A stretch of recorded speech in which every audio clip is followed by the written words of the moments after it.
Okay, so we're going to make a sunflower centerpiece today. We're going to be using some sunflowers, some foliage that you can pick up from Hobby Lobby in the year-round section, some berries, basically everything that I'm getting today you could pick up in the year-round section at Hobby Lobby, or you can purchase separately that are pretty identical. This is just your standard stainless steel pot.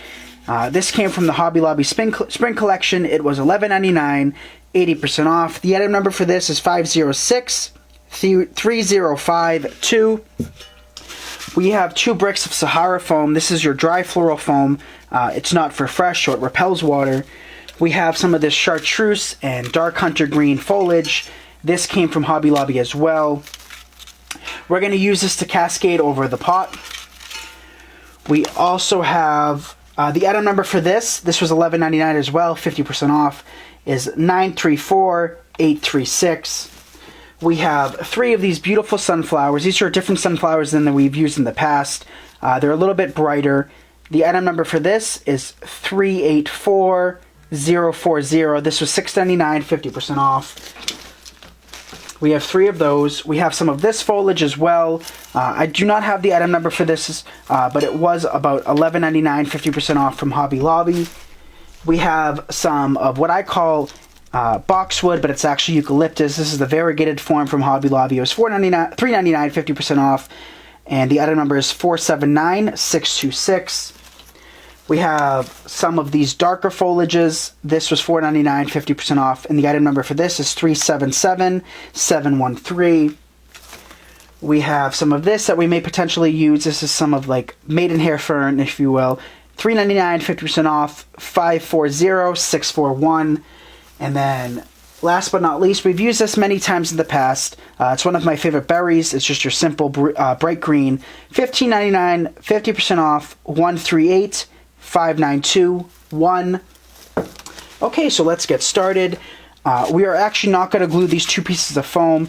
We're just going to wedge them into the pot. The pot is quite heavy, so it will hold all of the foliage and flowers. So we're just going to shove these as far down as we can. Just like that.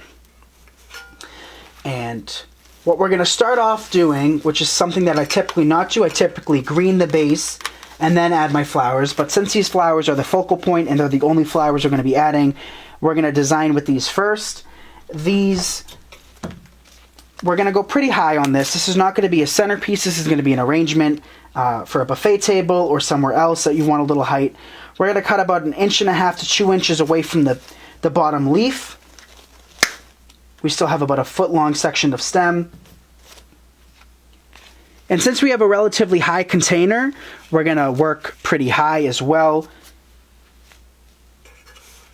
And this is going to be a one-sided design. And as always with all of my flowers, we are going to offset it. So for the next one, we're going to pull one of the leaves off and we're going to go slightly lower. Actually, we're going to pull 2 leaves off, and we're going to work a little slightly lower on the design. We're going to cut about 1 inch higher than the second leaf that we just cut off. And as many of you guys know, I'm pretty peculiar on the type of sunflowers I work with. These are pretty high quality. I don't really like working with cheap sunflowers. If they look cheap, I tend to stay away from them. And these look like very nice quality. For the next sunflower, we're going to pull off 3 of the leaves and cut, again, about 1 inch from the base of the last leaf set. And as I'm working these in, I am using my glue skillet and applying a generous amount of hot glue. We didn't glue this foam in just in case I decide I want to use this somewhere else. I most likely will not be selling this design. But if you are selling this, just make sure you hot glue it or make sure it's extremely stable, which this really is. This is not going to go anywhere, but rather be safe than sorry. So we have 3 in alternating heights. This is going to be the front of our design, and do take note that none of our sunflowers are facing directly towards us. They are all offset slightly, and I do find that to be incredibly important when designing. Next, we're going to work with the mysterious foliage that we do not have an item number for, and I will try my best to find the item number for you guys. But I'm just cutting as close to the base as possible, and we will work some of these in. to give some height to the design. Again, this is not a centerpiece. This is an arrangement. So I wouldn't be using this in the center of my table. But after we get done, you guys will notice how effective it is by offsetting your flowers. That is my one rule, my most important rule, really, when working with florals, is to offset flowers that have a face. So since we are getting lower in the design, what I'm going to do is I'm going to pull up some of the foliage just by pulling it up with my finger so that it's closer to the base, so it's not so spread apart.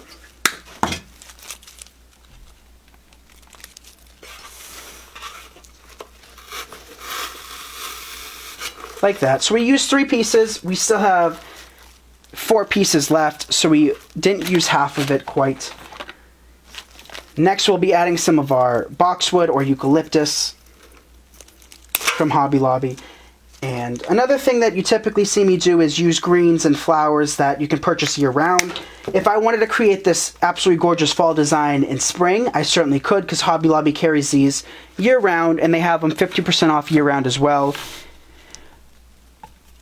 So I didn't break this apart. We're going to place this behind the design, give a little bit of height, just like that. The next one we are going to break apart into 3 individual sections. They are 3 separate pieces on this design, on this pick. So we're using 2 of these. We're taking the medium one, placing it in front. We're taking the slightly longer one, and we are placing it to the side under the second sunflower. And then we're taking the shorter one and we're placing it on the opposing side to fill in a little bit more. And as you can see, it's starting to take shape, and all we've added was 3 products thus far. Next, we're going to add, before we fill in with any more of the eucalyptus or boxwood, we're going to add some of this. This will darken the design, make it more fall-oriented. But the nice thing about this design is you can use it for summer. It's perfect for now, up until Thanksgiving. For the longer piece, we will cut just below 3 leaf nodes. That way we have a smaller section to work with as well. So we are being conscientious of the amount of product we are using. So we have 3 individual leaflets that we cut, and we will place that to blend it a little bit lower in the design. We have the longer piece, again, building up height. This is not a centerpiece. We will place it in the back to make the arrangement appear a little bit larger than it actually is. We will go on the opposing side and place the next piece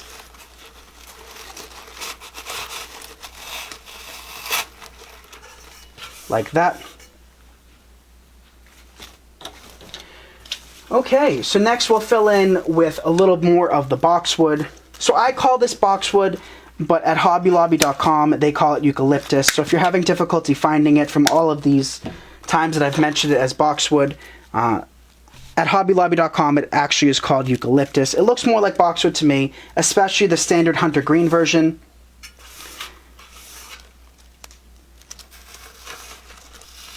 So we're just filling in with those 3 smaller pieces. So far we've used 3 of these picks. We'll take the smaller piece and place it in the front of the design. Again, keeping in mind that we are working offset. All of our flowers are offset. Okay, so next we're going to add a little bit more texture. We're going to add some of these beautiful berries that we've worked with in the past. We use these in the tulip arrangement we made about 2 months ago for spring and summer. Now we're using them for fall, so they are versatile. We would use these for Christmas as well.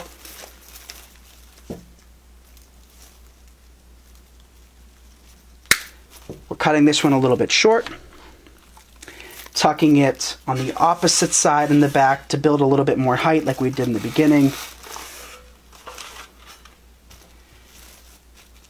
And then for the smaller segment that we just cut off the super long piece, we will place that to one side. And we'll just continue filling in with a few berries here and there. breaking them down, bringing them closer to the base so that we can tie the entire design together.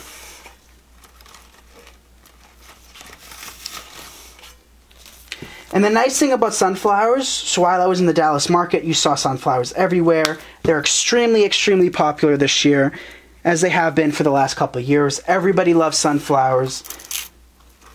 I think they're becoming extremely popular, almost as popular as the rose in my personal opinion. And just like the rose, you can use them for all different seasons.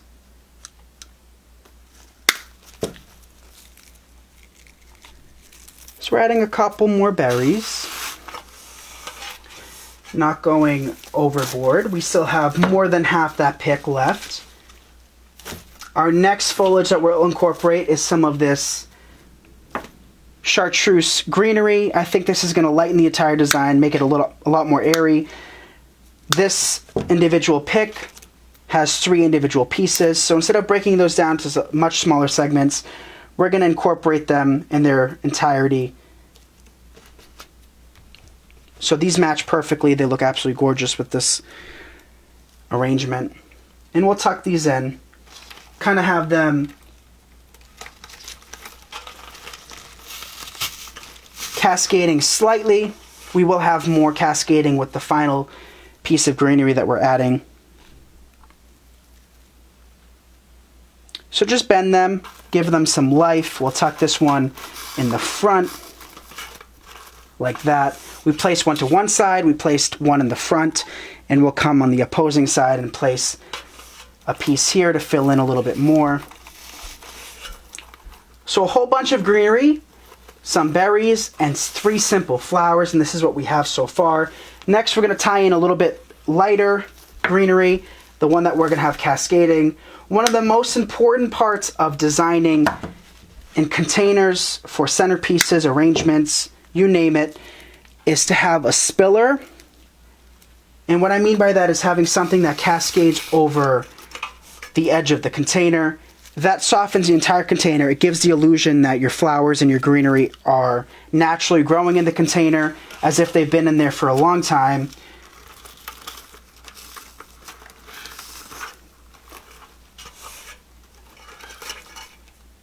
Which is exactly what we're going for. We're going for that illusion that this has been in here for a long time. So by placing some of them, you can even take some of them and lift them up a little bit. By having some of them gently cascade over the container, it really enhances the entire design. We've used ivy in the past. We've used different filler flowers, different filler greenery.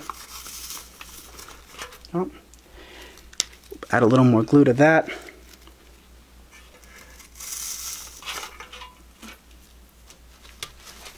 That one didn't have a metal stem.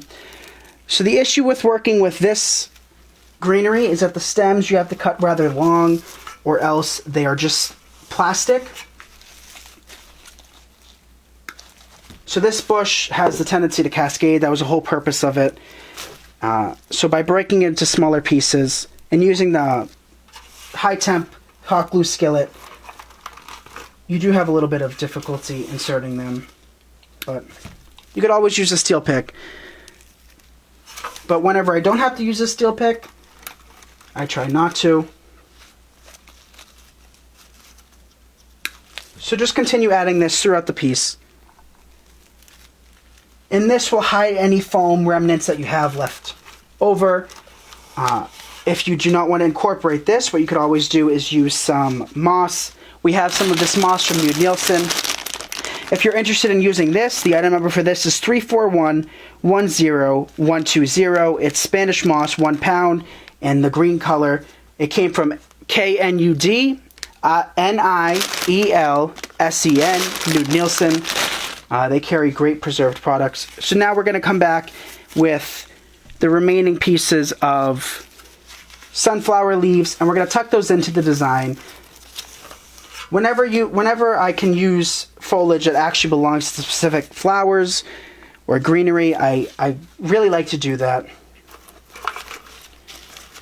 because it really makes the the arrangement look natural, if you will, by using the greenery that actually belongs to the flowers. So for the few pieces that we did break off, we're just tucking those in. And that way we can cut back on using greenery that actually we are purchasing.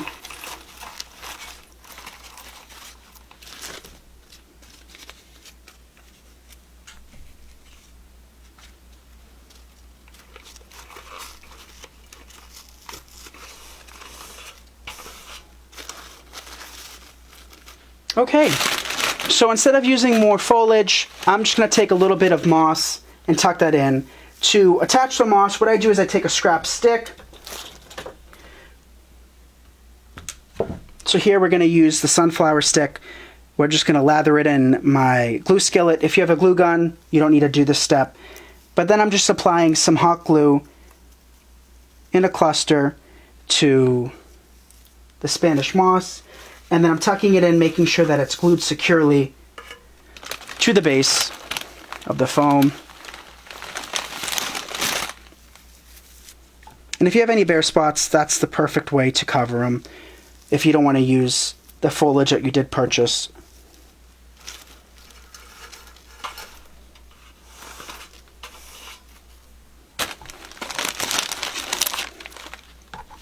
So if you have a buffet table, I think 2 of these on either side would be absolutely beautiful. You can mirror the image by having the flowers worked in the opposite direction. Okay, one more final piece for the moss.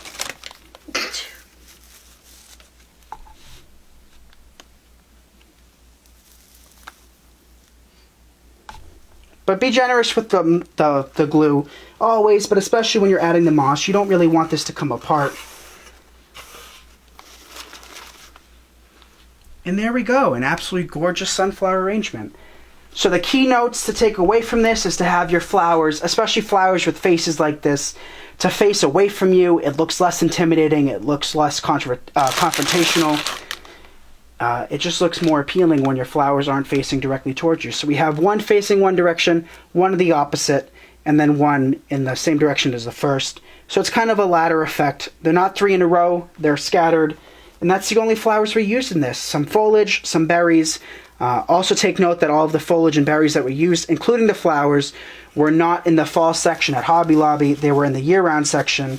So instead of spending 40% off, we saved 50% off. And we got the effect and the illusion of a fall centerpiece. If you wanted to enhance this, you could add some pumpkins.